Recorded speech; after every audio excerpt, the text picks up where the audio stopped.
This is the morning brief with the Star. I'm Susan Kiprono.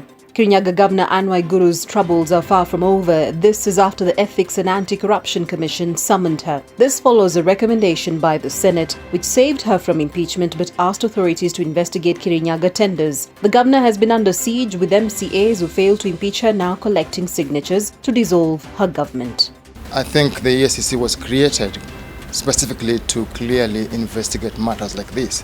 So they are rightful to try and find out whether anyone was culpable and take them to court if necessary. Waiguru has always found a way to rebrand herself. The question now is not whether she can rebrand herself and become more powerful in Kirinyaga, but whether she wants to. Get a copy of the Star by subscribing to our e-paper for only 10 shillings by dialing *550*3#.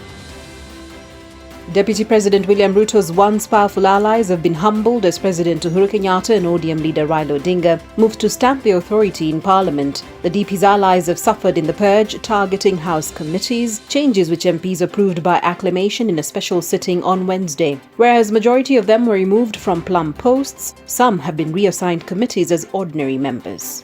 For ODM, the main agenda is just to flex their muscles in Parliament and to increase their strength and get their way regarding different bills.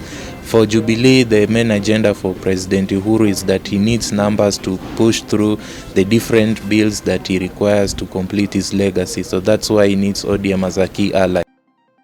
The COVID-19 pandemic is sending Kenya back to the drawing board, with several government offices facing closure over a surge in cases. Just today, after the Public Service Commission closed its offices for 2 weeks, the National Treasury started mass testing as 10 officers tested positive. Health workers on the other side are protesting the lack of protective equipment. Kenya currently has 11,252 cases, including 209 deaths.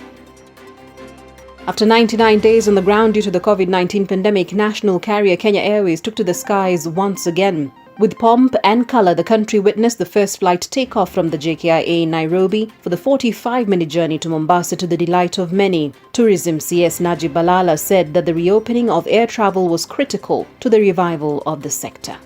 The government wants to encourage Kenyans to travel all over the country. And yes, we can use air travel to travel. Aviation industry is very crucial to support the tourism industry. We believe it is time for Kenyans to support our own economy by traveling all over the country, so that every place you go, you have a social impact to that person who wants to make a livelihood. There's light at the end of the tunnel as an experimental vaccine for COVID-19 by US pharmaceutical firm Madonna Inc. showed it was safe and provoked an immune response in all 45 healthy volunteers in an ongoing early-stage study. The US government is supporting Madonna's vaccine with nearly $500 million and has chosen it as one of the first to enter large-scale human trials.